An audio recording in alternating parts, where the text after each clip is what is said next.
how to buy for the first time in Temu.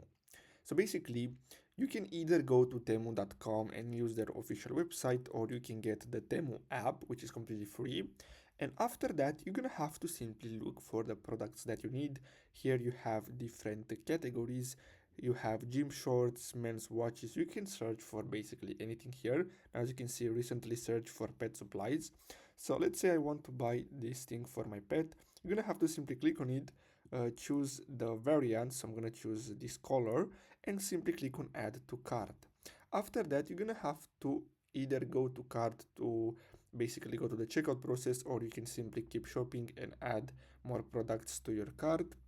Then after that, you're gonna have to make sure that you have the products, all the products, and simply click on checkout. And after that, you're gonna have to add your address, and basically that's it. So I really hope you found this video helpful. Thanks for watching.